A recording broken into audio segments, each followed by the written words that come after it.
यह कहानी है एक छोटे से शहर स्वर्णपुर की, जहां हर नई नवेली दुल्हन की खुशियों पर मौत का साया मंडरा रहा था।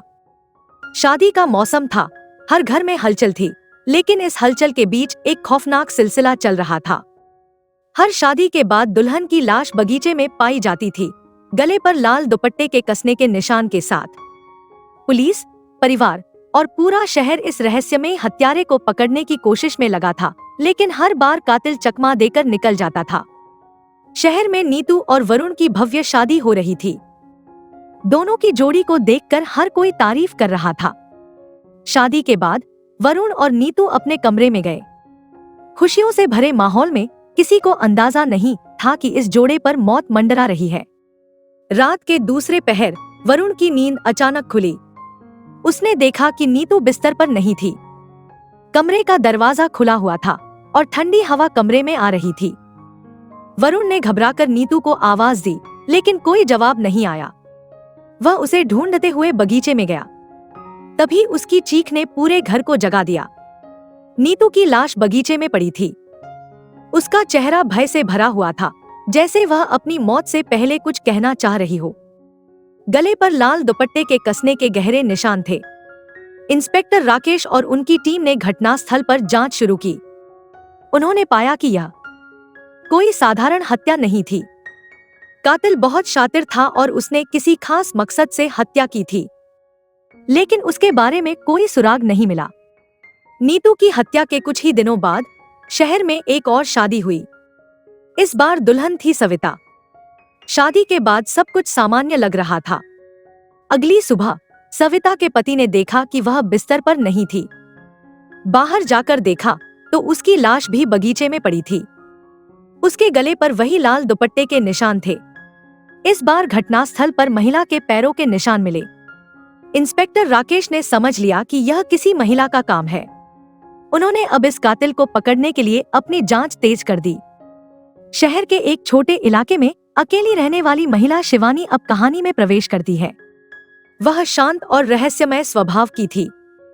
उसके पड़ोसियों ने उसे कभी किसी से घुलते मिलते नहीं देखा। शिवानी की पड़ोसी रीमा ने हाल ही में शादी की थी। उसने शिवानी को पार्टी में आने का निमंत्रण दिया। शिवानी ने पहले इनकार किया, लेकिन बाद में वह पार्टी में पहुंच गई। पार्टी में शिवानी का व्यवहार अजीब था। वह हर समय चुपचाप बैठी रही और दुल्हन को घूरती रही। शादी की रात वही खौफनाक घटना दोहराई गई। रीमा की लाश बगीचे में पड़ी मिली और उसके गले पर लाल दुपट्टे के निशान थे। इस बार रीमा की नौकरानी ने कातिल को भागते हुए देख लिया। उसने पुलिस को बताया कि कातिल एक महिला थी, जिसके हाथ में लाल दुपट्टा था। अब इंस्पेक्टर राकेश ने कातिल को पकड़ने के लिए एक नकली शादी का आयोजन किया। इस बार दुल्हन बनी पुलिस की एक महिला अफसर।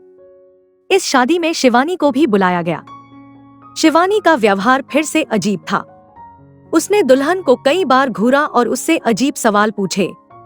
रात होते ही जैसे ही सभी मेहमान सो गए, शिवानी ने मौका देखकर दुल्हन के कमरे में घुसने की कोशिश की, लेकिन पुलिस ने उसे रंगे हाथ पकड़ लिया।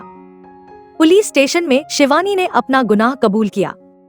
उसने बताया कि वह अपने पति से बेहद प्यार करती थी, लेकिन उनकी शादी की पहली रात ही एक सड़क दुर्घटना में उसके पति की मौत हो गई। उस हादसे ने उसे तोड़ दिया। शिवानी ने कहा, उस दिन से हर शादीशुदा जोड़े की खुशी मुझे अपने दर्द की याद दिलाती थी। मुझे उनकी खुशियां देखना बर्दाश्त नहीं होता। उसने यह भी बताया कि लाल दुपट्टा उसके पति की आखिरी निशानी था।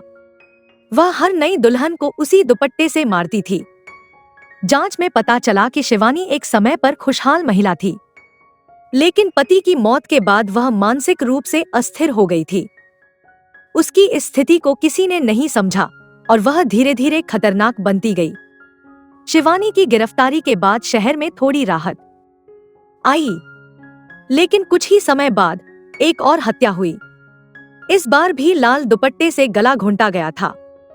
शिवानी जेल में थी, लेकिन उसने खबर सुनी कि लाल दुपट्टे से जुड़ी एक और हत्या हो गई है। उसने मुस्कुराते हुए कहा, शायद मेरी कहानी अभी खत्म नहीं हुई। यह रहस्य बना रहा कि क्या शिवानी के अलावा कोई और भी इस खौफनाक खेल का हिस्सा था। लाल दुपट्टा अब भी एक पहेली बना हुआ था।